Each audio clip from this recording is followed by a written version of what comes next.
ఇక బులెటిన్ లో డీటెయిల్స్ చూస్తే చంద్రబాబు మంచి చేయకపోగా చెడు చేస్తున్నారని మాజీ సీఎం వైఎస్ జగన్ విమర్శించారు. గూగుల్ విషయంలో చంద్రబాబు క్రెడిట్ చోరీ చేశారని ఆరోపించారు. వైఎస్ఆర్సీపీ విద్యార్థి విభాగం రాష్ట్ర కమిటీ సభ్యులతో గురువారం జగన్ సమావేశమయ్యారు. ఈ సందర్భంగా ఆయన మాట్లాడుతూ కల్మషం లేని రాజకీయ వ్యవస్థ విద్యార్థుల నుంచే ప్రారంభం అవుతుందన్నారు. మంచి రాజకీయాలకు విద్యార్థి దశలోనే బీజం పడుతుందని పేర్కొన్నారు. మెడికల్ కాలేజీల విషయంలో చంద్రబాబు మంచి చేయకపోగా చెడు చేస్తున్నారని ఆరోపించారు.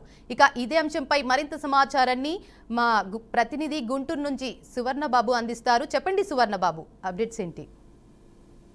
రైట్, ఈ రోజు గురువారం రాష్ట్ర స్థాయిలో విద్యార్థి విభాగం అయితే రాష్ట్ర ప్రధాన కార్యాలయంలో వైఎస్ జగన్మోహన్ రెడ్డి అధ్యక్షన పానగడ చైతన్య విద్యార్థుల అసెంబ్లీ నియోజకవర్గాల స్థాయిలో ప్రజలందరూ కలిసి విద్యార్థులు మొత్తం కలిసి విద్యార్థులుగా మాట్లాడారు. ఇప్పుడు జగన్మోహన్ రెడ్డి అయితే విద్య అనేది మా దగ్గర నుంచే వచ్చింది, మా దగ్గర నుంచే మేమే కేజీ టు పీజీ దాకా ఇంగ్లీష్ మీడియం తీసుకొచ్చింది మా ప్రభుత్వం హయాంలో అని చెప్పి వ్యాఖ్యానించారు. చంద్రబాబు నాయుడు మంచి చేయకపోయినా కానీ గూగుల్ హైడ్రామా క్రెడిట్ కూడా తీసుకొస్తున్నారని, అట్లానే మరియు ఈ మెడికల్ కాలేజీ వ్యవస్థను కూడా తీసుకొచ్చి హైడ్రామా ఆడి మెడికల్ కాలేజీ కూడా మార్పు చెప్ప అనేవి తీసుకొచ్చాడు అని చెప్పేసి అంటున్నాడు. కాకపోతే కుట్రపూర్వమైన ఆయన విద్యార్థుల పైన ఆయన కేసులు బనాయిస్తున్నాడు అని చెప్తున్నాడు. మరోవైపున విద్యార్థులు తలుచుకుంటే ఏదైనా చేయగలరు, విద్యార్థులు అనుకుంటే ప్రభుత్వమే మార్చగలరు, కేంద్ర స్థాయిలో ప్రధానమంత్రిని ఆయన మార్చే స్థాయి మీ దగ్గర ఉంటుంది అని చెప్పేసి అని విద్యార్థులు అందరూ కలిసి ఉండాలి అని చెప్పేసి అని చెప్తున్నారు. Right, thank you for the update Suvarnababu. Srikakulam జిల్లాలోని జాతీయ రహదారిపై ఢిల్లీ గ్యాంగ్ అరాచకాలకు అడ్డు అదుపు లేకుండా పోయింది. శ్రీకాకుళం విశాఖ జాతీయ రహదారిపై రోడ్ సేఫ్టీ పేరుతో వాహనదారుల నుండి ఢిల్లీ గ్యాంగ్ భారీగా అక్రమ వసూళ్లకు పాల్పడుతోంది. పోలీసులు ఇచ్చిన అనుమతులు ఒకటిగా ఉండగా నిర్వహిస్తున్న కార్యకలాపాలు పూర్తిగా భిన్నంగా ఉన్నట్లు సమాచారం. ఢిల్లీ గ్యాంగ్ ప్రతి వాహనం నుంచి 500 రూపాయల చొప్పున వసూలు చేస్తున్నట్లు ఆరోపణలు వినిపిస్తున్నాయి. అక్రమ వసూళ్ల ముఠాకు కొందరు పోలీసులు అండగా నిలుస్తున్నారని స్థానికులు ఆరోపిస్తున్నారు. విజయనగరం ఎస్పీ అనుమతుల పేరిట ఈ ముఠా చెలరేగిపోతోందని వాహనదారులు తీవ్ర ఆగ్రహం వ్యక్తం చేస్తున్నారు. దీనికి సంబంధించిన పూర్తి సమాచారాన్ని మా శ్రీకాకుళం ప్రతినిధి శ్రావణ్ అందిస్తారు. చెప్పండి శ్రావణ్.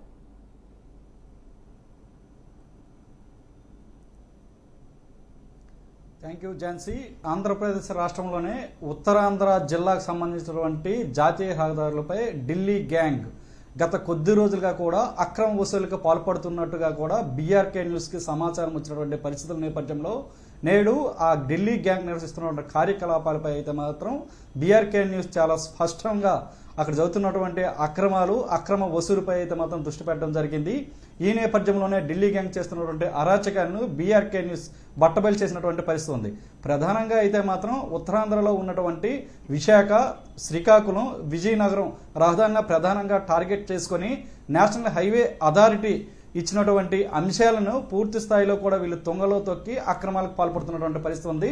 నేషనల్ హైవే అథారిటీ సంబంధించినటువంటి ఢిల్లీకి సంబంధించినటువంటి ఎవరైతే ఉన్నతాధికారులు ఉన్నారో వాళ్ళు వాహనాల భద్రత, రాత్రి వేళల్లో ప్రమాదాలను ఏ విధంగా అరికట్టాలి అనే అంశాలపై అయితే మాత్రం ప్రధానంగా అయితే మాత్రం కొంతమంది వ్యక్తులకి వాహనాలపై ప్రమాదాలు జరగకుండా అరికట్టేందుకైతే మాత్రం రేడియం స్టిక్కర్స్ని పెద్ద ఎత్తున కూడా వాహనదారులకి అందించాలి అంటూ కూడా ఒక జీవోను కూడా జారీ చేసినటువంటి పరిస్థితి ఉంది. అయితే ఈ జీవోలో ఉన్నటువంటి లొసుగులను అడ్డు పెట్టుకుని ఆంధ్రప్రదేశ్ రాష్ట్రంలో ఉన్నటువంటి ఉత్తరాంధ్రలో ఉన్నటువంటి విశాఖ, అలాగే విజయనగరం, శ్రీకాకుళం జిల్లాల్లో ఉన్నటువంటి అధికారులను టార్గెట్ చేసుకుని జిల్లా ఎస్పీలను సైతం పూర్తి స్థాయిలో కూడా వాళ్ళు మభ్యపెట్టి మాయ చేసి ఈ స్టిక్కర్లు అంటించేందుకు వక్ర మార్గంలో అనుమతులు పొందినట్లుగా కూడా మనకు సమాచారం అవుతుంది. అయితే ఈ అనుమతులు తీసుకున్నటువంటి ఈ ఢిల్లీ గ్యాంగ్ పూర్తి స్థాయిలో కూడా నేషనల్ హైవే పైన పదుల సంఖ్యలో ఒక్కసారిగా కూడా వాహనాలను రహదారిపైన నిలుపుదల చేసి ఒక్కో వాహనం నుంచి అనధికారికంగా 500 రూపాయల వరకు వసూలు చేస్తున్నటువంటి దృశ్యాలను కూడా మనం ఇప్పుడు బీఆర్కే స్క్రీన్ మీద చూపిస్తున్నాము. అంటే ఈ ఢిల్లీ గ్యాంగ్ ఆగడాలు ఏ విధంగా హద్దుమీరుతున్నది కూడా అర్థమవుతుంది. అయితే ప్రధానంగా ఈరోజు బీఆర్కే న్యూస్ దృష్టి పెట్టినటువంటి అంశాల్లో విజయనగరం జిల్లాకు సంబంధించినటువంటి ఎస్పీ ఎవరైతే ఉన్నారో ఆ ఎస్పీ స్థాయిలో ఉన్నటువంటి అధికారి పూర్తి స్థాయిలో కూడా ఈ ఢిల్లీ గ్యాంగ్కి ఈ స్టిక్కర్లు అంటించేందుకైతే మాత్రం నేషనల్ హైవే మీదకి అనుమతించినటువంటి పరిస్థితి ఉంది. అయితే ఈ అనుమతిలో కూడా గజెట్ నిబంధనలు ఏవైతే ఉన్నాయో ఆ నిబంధనలన్నీ కూడా పూర్తిగా తుంగలో తొక్కి స్థానికంగా ఉన్నటువంటి పూసపట్టరాగ పోలీసులు సహకారంతో వీళ్ళు నేషనల్ హైవే మీదకి వచ్చి పెద్ద ఎత్తున కూడా అక్రమ దందాకు పాల్పడుతున్నటువంటి విజువల్స్ని కూడా మన బీఆర్కే న్యూస్ స్క్రీన్ మీద చాలా స్పష్టంగా చూపిస్తున్నాం.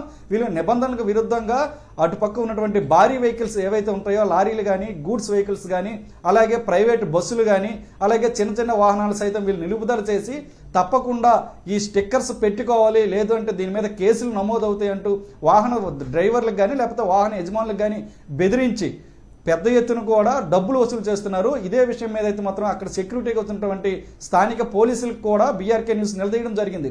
ఇంత పెద్ద తతంగం జరుగుతున్నా మీరు ఎందుకు స్పందించట్లేదు అని నిలదీసినటువంటి సందర్భంలో అయితే మాత్రం అక్కడ ఉన్నటువంటి ఎస్పీ ఆదేశాల మేరకు మేము భద్రత కల్పిస్తాం, కానీ వాళ్ళు చేసినటువంటి అక్రమాలపై అయితే మాత్రం మేము ఎటువంటి చర్యలు తీసుకోలేము, ఇది ఉన్నతాధికారుల ఆదేశం అంటూ అక్కడ ఉన్నటువంటి పోలీసులు చెప్తున్నటువంటి పరిస్థితి చూస్తే అయితే మాత్రం అక్కడ జరుగుతున్న అక్రమాలకి పోలీస్ శాఖ ఏ విధంగా అండదండలు వ్యవహరిస్తుంది అనేది కూడా చాలా స్పష్టంగా అవుతుంది. ఇదే అంశంపై పూసపట్టరాగ సమీప పోలీస్ స్టేషన్ ఉన్నటువంటి పరిస్థితుల నేపథ్యంలో ఎస్ఐని కూడా బీఆర్కే న్యూస్ సంప్రదించినటువంటి పరిస్థితుల నేపథ్యంలో ఎస్ఐ కూడా దీని మీద అయితే మాత్రం స్పందించినటువంటి తీరైతే మాత్రం విసుము కలిగించేందుకు కూడా చెప్పొచ్చు. ప్రధానంగా ఉన్నతాధికారులు ఇచ్చినటువంటి ఏదైతే అక్కడ ఉన్నటువంటి జీవో ఉందో ఆ జీవోను మేము అమలుపరుస్తామంటూ చెప్తున్నారే తప్ప వాళ్ళు చేస్తున్నటువంటి అక్రమ దందాపై అయితే మాత్రం పూర్తి స్థాయిలో అధికారులు కూడా దృష్టి పెట్టినట్టుగా కూడా వ్యవహరిస్తున్నటువంటి తీరును కూడా మన బీఆర్కే న్యూస్ బట్టబయలు చేసింది. అయితే ప్రధానంగా ఈ ఢిల్లీ గ్యాంగ్ దాదాపుగా కూడా 20 మంది వ్యక్తులతో ఒక గ్యాంగ్ నిర్మించుకొని ఇటు పక్క కొద్ది రోజుల పాటు అనకాపల్లి జాతీయ రహదారి, మరికొద్ది రోజుల పాటు ఇక్కడ విజయనగరం కానుకున్నటువంటి పూసపట్టరాగ జాతీయ రహదారి, మరికొద్ది రోజుల పాటు శ్రీకాకుళం ఉన్నటువంటి పైడి భీమవరం, ఈ 3 ప్రాంతాల్లోనూ ప్రధానంగా వీళ్ళు పెద్ద ఎత్తున కూడా స్థావరాలు ఏర్పాటు చేసుకుని పదుల సంఖ్యలో జాతీయ రహదారి మీదకి ఒక్కసారిగా దూసుకువచ్చి వెళ్తున్నటువంటి ప్రతి ఒక్క వాహనాన్ని కూడా నిలుపుదల చేసి పెద్ద ఎత్తున కూడా పోలీసులు సాక్షిగానే బీఆర్కే న్యూస్ స్క్రీన్ మీద కూడా చాలా స్పష్టంగా చూడొచ్చు, పోలీసులు సాక్షిగానే పోలీసులు ఉంటుండగానే పెద్ద ఎత్తున కూడా వీళ్ళు అక్రమ దందాన్ని కొనసాగిస్తున్నటువంటి పరిస్థితి ఉంది. ఇది ఎటువంటి గ్యాంగులకి అయితే మాత్రం పెద్ద ఎత్తున అరికట్టాలంటూ కూడా వాహనదారులు కోరుతున్నటువంటి పరిస్థితి ఉంది. ప్రధానంగా అయితే మాత్రం traffic control camp road safety your safety అనే పేరు మీద అయితే మాత్రం రిసిప్ట్లు కూడా వాళ్ళు ఇస్తున్నారు. అయితే ఇప్పుడు మనం చూపిస్తున్నాం ఈ బిల్లులో చూపించినటువంటి రిసిప్ట్లు ఏవైతే ఉన్నాయో ఇవి కూడా పెద్ద ఎత్తున కూడా నకిలీకి సంబంధించినటువంటి బిల్లులు. ఈ బిల్లును సైతం మనం దక్కించుకున్నటువంటి పరిస్థితుల నేపథ్యంలో బీఆర్కే న్యూస్తో వాళ్ళు బేరసారాలకు కూడా దిగినటువంటి పరిస్థితి ఉంది. అంటే ఢిల్లీ గ్యాంగ్ అరాచకాలు నేషనల్ హైవే పైన ఏ విధంగా హద్దులు దాటుతాయి అనేది కూడా చాలా స్పష్టంగా అర్థమవుతుంది. అయితే ఎక్కడైనా సరే ఈ ఉన్నతాధికారులు పోలీస్ శాఖ సంబంధించినటువంటి ఉన్నతాధికారులు కూడా పెద్ద ఎత్తున దృష్టి పెట్టి ఈ గ్యాంగ్ చేస్తున్నటువంటి అరాచకాలను అయితే మాత్రం పూర్తి స్థాయిలో అడ్డుకట్ట వేయాలంటూ కూడా వాహనదారులు కోరుతున్నటువంటి పరిస్థితి ఉంది. అయితే గతంలో కూడా ఈ గ్యాంగ్ పైన అనేక ఆరోపణలు ఉన్నాయి. అనకాపల్లి సమీపంలో జరిగినటువంటి అనేక ప్రమాదాలకు కూడా వీళ్ళు కూడా కారకులంటూ కూడా మనకి సమాచారం అందుతుంది. జాతీయ రహదారిపై ఒక్కసారిగా కూడా పదుల సంఖ్యలో ఈ గ్యాంగ్ ఒక్కసారిగా జాతీయ రహదారిపై వచ్చి వాహనాలకు ఒక్కసారిగా ఆపుతున్నటువంటి పరిస్థితి నేపథ్యంలో ఓవర్ స్పీడ్లో వస్తున్నటువంటి వాహనాలు లేకపోతే 70 నుంచి 80 స్పీడ్లో వస్తున్నటువంటి వాహనాలు సైతం అదుపు చేయనటువంటి పరిస్థితుల్లో వాహనాలు ఢీకొట్టిన ఘటనలు కూడా గతంలో చోటు చేసుకున్నాయనే ఆరోపణలు కూడా అందుతున్నటువంటి పరిస్థితి నేపథ్యంలో పోలీసులే ఇటువంటి గ్యాంగులకి ఎందుకు సహకరిస్తున్నారు, అసలు నిబంధనలో ఏముంది, అసలు ఎటువంటి నిబంధనలు వీళ్ళు చూపించి ఎస్పీ స్థాయి అధికారుల దగ్గర నుంచి కూడా వీళ్ళు అనుమతులు పొందుతున్నారు అంశంపై అయితే మాత్రం చాలా స్పష్టంగా విచారణ చేయాలంటూ కూడా స్థానికంగా ఉన్నటువంటి వాహనదారులు కోరుతున్నటువంటి పరిస్థితి అయితే అక్కడ కనిపిస్తుంది. Jhansi, right, thank you Shravan. Lobbying చేస్తేనే జాతీయ అవార్డులు వస్తాయంటూ విలక్షణ నటుడు ప్రకాష్ రాజ్ మరోసారి సంచలన కామెంట్స్ చేశారు. ఇక కేరళ జ్యూరీలో చైర్మన్ గా ఉన్న ప్రకాష్ రాజ్ అవార్డుల ప్రకటన అనంతరం ఈ వ్యాఖ్యలు చేయడం సినీ రాజకీయ వర్గాలలో తీవ్ర దుమారం రేపుతోంది. మమ్ముటి లాంటి గొప్ప నటుడికి జాతీయ స్థాయి గుర్తింపు రాకపోవడం విచారకరమని, ప్రస్తుతం అవార్డులన్నీ లాబింగ్ వల్లే వస్తున్నాయి అని సంచలన వ్యాఖ్యలు చేశారు. అయితే మమ్ముటి లాంటి గొప్ప నటులకు ఇలాంటి అవార్డులు అవసరం లేదని తన అభిప్రాయాన్ని వెల్లజెప్పారు.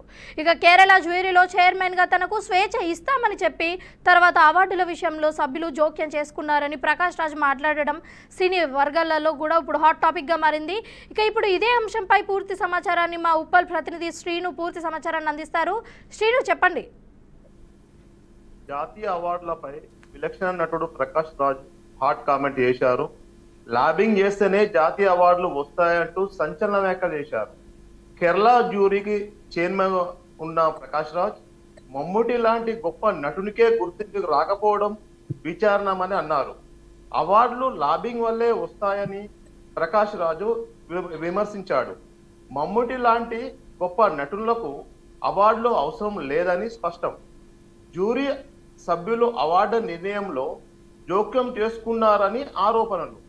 సినీ రాజకీయాల్లో హాట్ టాపిక్ గా మారిన ప్రకాష్ రాజు వాక్యాలు. సూర్యాపేట జిల్లా అర్వపల్లిలో ఓ నిద్రపోతు ఎస్ఐ నిర్వాకం బయటపడింది. తమ గోడును చెప్పుకోవడానికి వెళ్తే ఎస్ఐ సైదులు నిర్లక్ష్యంగా ప్రవర్తించాడని బాధితులు వాపోయారు. ఫిర్యాదును పట్టించుకోకుండా స్టేషన్లో నిద్రపోతున్నాడని మండిపడ్డారు. మైనర్ అయిన తన కూతుర్ని ఓ వ్యక్తి ప్రేమ పేరుతో సోషల్ మీడియాలో వేధిస్తున్నాడని అడివేముల గ్రామానికి చెందిన షేక్ రహీం కుటుంబ సభ్యులు ఫిర్యాదు చేయడానికి పోలీస్ స్టేషన్కు వెళ్లగా ఆ సమయంలో ఎస్ఐ సైదులు గాఢ నిద్రలో ఉన్నారని వారు చెప్పారు. తమ బాధను వినడంటూ ఎస్ఐ సైదులను గట్టిగా అడిగినందుకు బెదిరింపులకు పాల్పడి అసభ్య పదజాలంతో తిట్టారని బాధితులు తెలిపారు. తాము 4 రోజులుగా పోలీస్ స్టేషన్ చుట్టూ తిరుగుతున్నా పట్టించుకోవడం లేదని ఆగ్రహం వ్యక్తం చేశారు.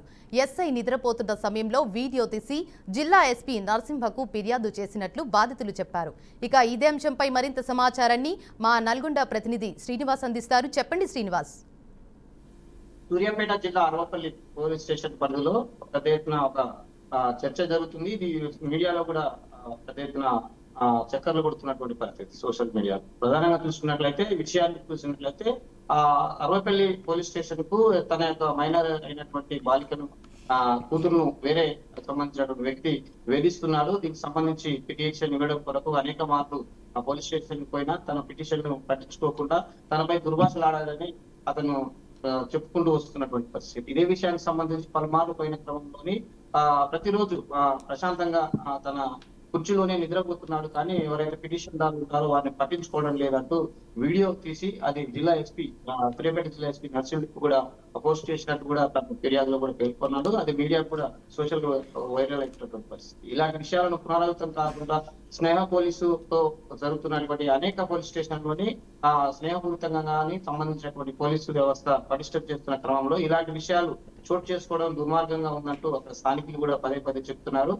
ఎవరైతే ఎస్ఐగా ఉన్నటువంటి సైదులు గతంలో ఇతనిపై అవినీతి ఆరోపణలు కూడా ఉన్నాయి. ఈ పోస్టింగ్ వచ్చినప్పటి నుంచి అనేది కూడా స్థానికులు పదే పదే చెప్పుకుంటూ వస్తున్నటువంటి పరిస్థితి. ఇలాంటి పరిస్థితులు పునరావృతం కాకుండా చూడాలంటూ రాష్ట్ర వ్యాప్తంగా పోలీసు వ్యవస్థను పటిష్టం చేస్తున్నటువంటి తెలంగాణ ప్రభుత్వం నేడు అంటే ఒక ఇంటీరియర్ ప్లేస్ ఉన్నటువంటి పోలీస్ స్టేషన్ లోని ఇలాంటి వివక్షత ఎవరైతే పిటిషన్ దారులకు పోయినటువంటి విషయాలలో నిర్లక్ష్యం వహించి దీనికి సంబంధించిన పిటిషన్ దారులపై దుర్వాసనాడటం ఇలా పోలీస్ స్టేషన్ లోనే సుఖనిద్రపోవడానికి సరైన విధానం కాదంటూ కూడా పెద్ద ఎత్తున చర్చ జరుగుతున్నటువంటి పరిస్థితి. పోలీస్ శాఖలోని అనేక విషయాలను క్షుణ్ణంగా పరిశీలించి ప్రజలకు ఎప్పుడు అందుబాటులో ఉంటామని చెప్తున్న పోలీస్ శాఖ ఒక్కసారిగా పిటిషన్ దారులని నిర్లక్ష్యం చేస్తూ వారిపై దుర్భాషలాడడం ఇది ఒక పెద్ద చర్చగా జరుగుతున్నటువంటి పరిస్థితి. బీఆర్కే విజువల్స్ లో చూడొచ్చు. ప్రధానంగా చూసుకున్నట్లయితే ఆ ఎస్ఐ కూడా తన విధులకు నిర్వర్తించాల్సిన సమయంలోని కుర్చీపైనే నిద్రపోవడం ఇది ఒక చర్చ జరుగుతుంది. దీనికి సంబంధించి అంటే వివిధ స్థాయిలో పనిచేస్తున్న అనేక మంది అధికారులు మిగతా హోదాలో పనిచేస్తుంటారు. దానికి సంబంధించిన విషయాలు చూసుకున్నట్లయితే కానీ ఇక్కడ 60 లో జరుగుతున్నటువంటి మిగతా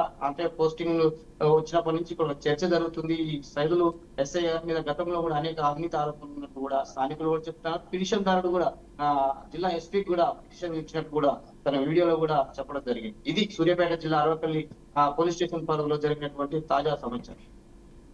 right, thank you for the update Srinivas. ఛత్తీస్గఢ్లోని బీజాపూర్ జిల్లాలో భద్రతా బలగాలు మావోయిస్టుల మధ్యలో బిఖార కాల్పులు జరుగుతున్నాయి. తార్లగూడెం పరిధిలోని మర్కేపల్లి అడవులలో భద్రతా బలగాలతో జరిగిన ఎన్కౌంటర్లో మరో 4 మావోయిస్టులు మృతి చెందినట్లుగా అధికారులు తెలిపారు. మద్దేడు ఏరియా కమిటీకి చెందిన మావోయిస్టులు ఉన్నారనే సమాచారంతో తార్లగూడెం పోలీస్ స్టేషన్ పరిధిలోని అన్నారం మక్కేపల్లి అడవులలో భద్రతా బలగాలు ఆపరేషన్ ప్రారంభించాయి. ఇక ప్రస్తుతం భద్రతా బలగాలు మావోయిస్టుల మధ్య బిఖార కాల్పులు ఎదురుకాల్పులు జరుగుతున్నాయి అధికారులు స్పష్టం చేశారు. ఇక బుధవారం అదే ప్రాంతంలో జరిగిన ఎన్కౌంటర్లో 3 మావోయిస్టులు మృతి చెందినట్లుగా అధికారులు వెల్లడించారు. ఇక ఇదే సమాచారాన్ని మరింత పూర్తిగా చెప్పడానికి మా ప్రతినిధి ఖమ్మం ప్రతినిధి రాజేంద్ర చెప్తారు. రాజేంద్ర చెప్పండి. Thank you Ramya. దండకారణ్యంలో మళ్ళీ తుపాకుల తూటాల వర్షం కురుస్తుందని చెప్పవచ్చు. గత కొద్ది నెలలుగా ప్రశాంతంగా ఉన్న అటవీ ప్రాంతాల్లో మళ్ళీ రక్తపు పేర్లు పారుతున్నాయని చెప్పవచ్చు. ఎందుకంటే అటు మావోయిస్టుల ఉద్యమం ఒకవైపు ఉనికి కోల్పోతున్న నేపథ్యంలోనే ఆపరేషన్ కగాడ్ పేరుతో కేంద్ర ప్రభుత్వం దండకారణ్యంలో నక్సల్స్ కోసం జల్లెడ పడుతున్న పరిస్థితులు మనం చూస్తున్నాం. ఈ నేపథ్యంలోనే తెలంగాణ ఛత్తీస్గఢ్ బార్డర్ లో ఉన్న బీజాపూర్ జిల్లా పరిధిలోని దండకారణ్యంలో మళ్ళీ మావోయిస్టులకు పోలీస్ భద్రతా బలగాల మధ్య భీకర పోరాటం జరిగింది. గత నిన్న 2 రోజులుగా జరిగిన వరుస కాల్పుల నేపథ్యంలో 7 మావోయిస్టులు మృతి చెందినట్టుగా కూడా అనధికారికంగా పోలీసు వర్గాలు చెప్తున్న పరిస్థితి కనపడతా ఉంది.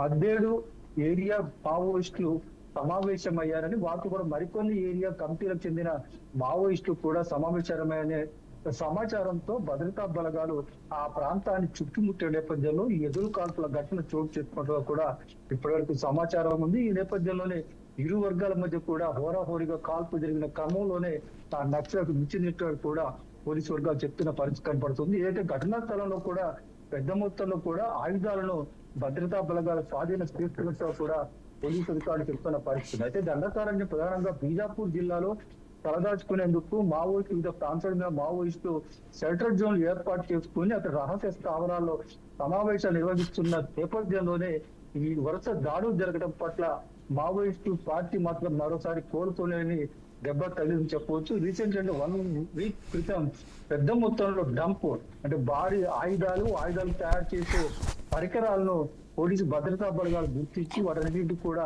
స్వాధీనం చేసుకున్నారు. పెద్ద సేమ్ టైం భారీ కూంబింగ్ చర్యలను దండకారణ్యంలో పూర్తిగా అన్ని ప్రాంతాల్లో అనువనువున శోధిస్తూ మావోయిస్టుల ఏరివేత కోసం జరుగుతున్న ప్రయత్నాల్లో భాగంగా ఈ ఎన్కౌంటర్ ఘటన చోటు చేసుకున్నట్లు కూడా తెలుస్తున్న పరిస్థితి. ఇదేమైనా ఈ 2 సార్లు అంటే వరుసగా జరిగిన ఎన్కౌంటర్ ఎదురుకాల్పుల ఘటనలో 7 ముచ్చట్టినట్టుగా కూడా తెలుస్తుంది. పెద్ద మొత్తంలో ఆయుధాలు కూడా స్వాధీనించుకున్నట్టు తెలుస్తుంది. ఇంకా ఎక్కడైనా ఆ పరిసర ప్రాంతాల్లో మృతదేహాలు లభ్యమయ్యే అవకాశం ఉందనే ఆ కోణంలో కూడా భద్రతా బలగాలు అడవి ప్రాంతాన్ని పూర్తిగా పరిశీలించి జల్లపడుతున్న పరిస్థితి కనబడుతోంది. మావోయిస్టుల కోసం ఇంకా భూమి చర్యలు కొనసాగిస్తూనే ఉన్నారు. ఇప్పటికే 6 నెలల పాటు కాల్పుల విరమణను తాత్కాలికంగా ప్రకటిస్తున్నాం. ఇటీవల మావోయిస్టు కేంద్ర కమిటీ ఒక లేఖను విడుదల చేసింది. ఈ నేపథ్యంలోనే ఈ వరుస ఎన్కౌంటర్ చేసుకోవడం మావోయిస్టు పార్టీతో పాటు విప్లవ పార్టీలో కూడా చర్చానీయాంశంగా మారిందని చెప్పవచ్చు. Ramya, thank you Rajendra.